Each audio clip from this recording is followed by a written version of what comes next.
Hello everyone and welcome back. Today we are looking at Sergeant Slaughter and Mercer.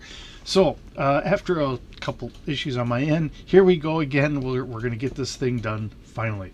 Now, as you can see, I've already got them outside of the package. They had some nice packaging here.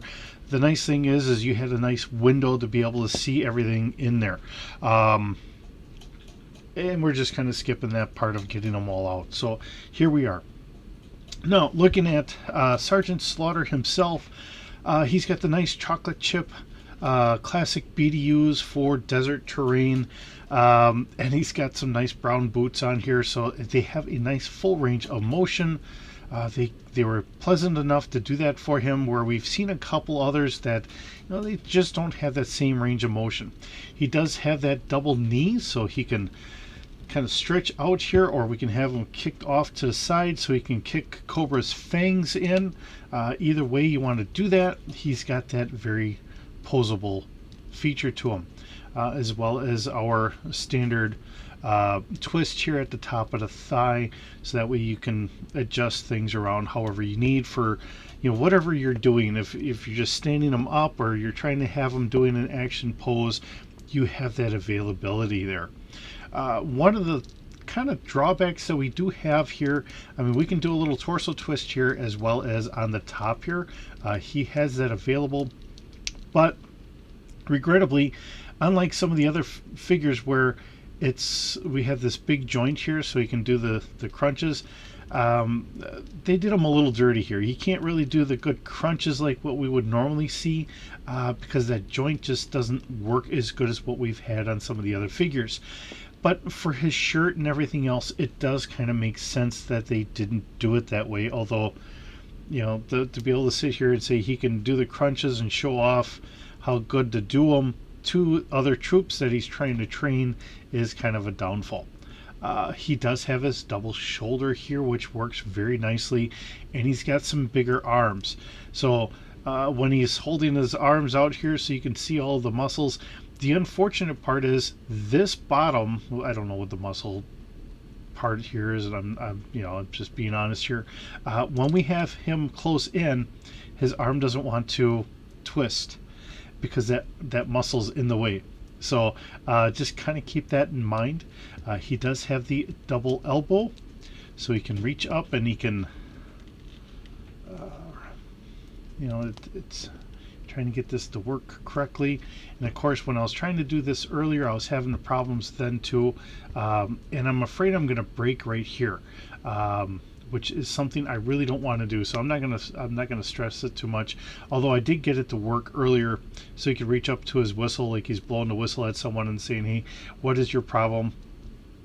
and kind of going from there. So that's the standard figure right there. Now, all the other fun things that we have, the hats come off. He's got a couple different hats. So he's got his drill instructor hat. He's got his sunglasses, which can come off. We do have a second face here. Either way, he looks like he's kind of about to chew some private out for doing something wrong. Looks pretty good. The face sculpt, I think, is pretty decent. But with the hats, we have a regular cadet hat with the short brim, kind of like the same style hat I'd like to use today even. Now, I'm going to say this, and I don't know what branch. It's always been Sergeant Slaughter, even when he was in WWE, F at the time, but E now. So I don't know if he was supposed to be in the Marine Corps or the Army. Either way, he was still always an iconic character. For a long time, he had always been a kind of general, like, good guy, decent guy, or whatever. And I know there for a little while there, they switched Sergeant Slaughter off to be a heel, so he was kind of leading up whatever, like a Middle Eastern faction with some of the other guys that were doing some of those characters as well. So just kind of lost me at that time for WWE, mainly because it's like, look, Sergeant Slaughter is iconic for being with the U.S. and the military and you know, keeping that persona. I do remember hearing that he had gone to a couple different hospitals to visit the kids that were dealing with cancer and all that stuff. Very iconic. To make him a heel and do that is kind of sad that they had done that. All right, so getting onto his hands, we do have a bunch of different hands that you can swap out with. He's got the old classic knife hand for his left hand here. We do have a couple fists, closed fists, whether you want to use them for Sergeant Slaughter or if you want to use them for Mercer. The only downfall is when we talk about for Mercer, though, the hands are all, once I get Sergeant standing up here, the hands are all just regular flesh tone. So with that being said, Mercer should have his gloves. So I don't know why they didn't give him the gloves. It's whatever Hasbro did. I'm sure they just grabbed a different mold from somewhere and just kind of made them. But really, they should have given him gloves. That would have been better for Mercer because he's got the rest of the glove there. Now we just don't have the glove when he's got a closed fist to punch out some of Cobra's fangs. Kind of a bad thing. Getting on to everything else here. So Sergeant Slaughter, now we have like a riding cane or whatever you want to call that here, trying to get everyone's attention. It's got like a little whip action to try and, you know, I think it's called a riding crop or something like that. I'm not 100% certain on this one. So we have him with that. He's got a nice, almost like a big old Bowie combat knife, a thicker blade for sure. Fits nice into his scabbard there, as well as having an old revolver. So just throwing this out here, this very well might be a 44 Magnum. I don't know. Looks like, you know, the way this has a ridge up on the top here, I almost want to say it's almost like a Python pistol or something like that. But again, however you want to consider it, calibered in a large bore, going from there. And he's got a nice holster here to kind of hold all that in there with a white handle. He's got 3 grenades on the back. He's got a couple pouches on the front here. Not a lot of stuff on here. And of course, iconically, whenever we saw him in G.I. Joe, normally he was punching somebody's lights out, and you know, that's just how the cartoon kind of went. But he's very iconic for that role. Now the guns that we have with him is we do have some sort of, to me it looks like a shotgun version of a 40 millimeter grenade launcher. That looks like a Spaz type shotgun, but chambered for the 44 millimeter or 40 millimeter grenades. That's my take on it. Now I could be completely wrong. I don't know what weapon platform designation this is, but that's what it looks like to me. And it does have the spot in here so you can put in some of the flange, like weapon bursts and all that stuff. I'm looking around, and you know, I've got various Legos and other pieces here. You would think I would have something here that I could put on there, but I don't have something offhand. You know, for like if you're shooting off around. But anyways, so we have that. He's got an M16 A2. Actually, I'm gonna guess it's an E2, but he's got an M16 with an M203 grenade launcher underneath. I was very happy when I carried one of those, although they gave him the newer collapsible buttstock version, which is something I never had, which I'm perfectly fine with. And of course, the magazine does come out, so if you want them to reload the magazine for dramatic effect, you can go ahead and do that.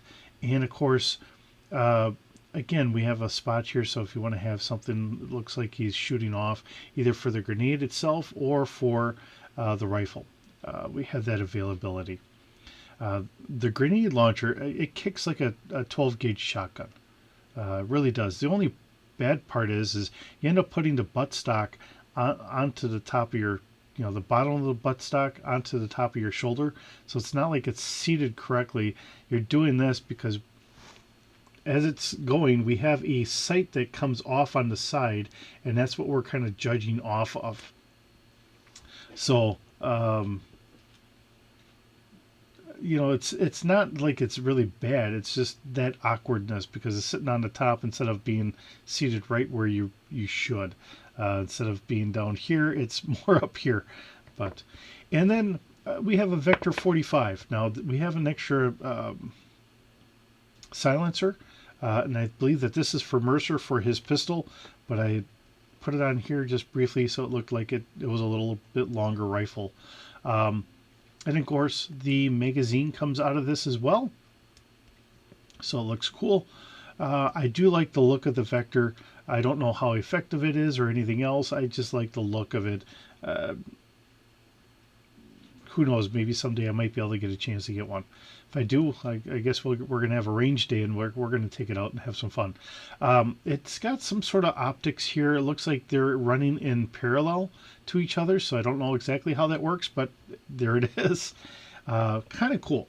And then we get over to Mercer. Now, Mercer's got two different faces as well, and he comes with some shooting glasses as well, which is funny because back in the day we never had shooting glasses. We just shot. But today, for safety and everything else, this is what we do. So we have one where he's got kind of a toothy grin on there, and then the other one where he's kind of looking just stoic, going from there. Either way, he's got his classic flat top haircut, kind of nice and trimmed on the sides and all that. So we can change the faces out however we would prefer. Very much like Sergeant Slaughter. The big difference is where he's got the whistle here and he doesn't on his other face. And going through for Mercer, he's got his ankles, and they were nice enough to let that really get a good range of motion here. And of course, then where the boot connects, that's going to have a swivel. And he's got a boot knife. And where Sergeant Slaughter has got that bigger boot knife, his is a little bit smaller, going from there. Let's see. And he's got the double knees. So you can do the same thing with him that we had done with Sergeant Slaughter to really kick that leg up so he can stretch out. He can kick Cobra. He can whatever you need him to do here.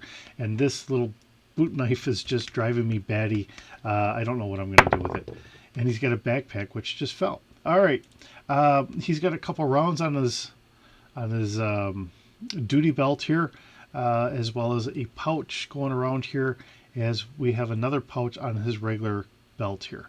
Now, Mercer being really brought in more on Slaughter's Marauders during the G.I. Joe movie.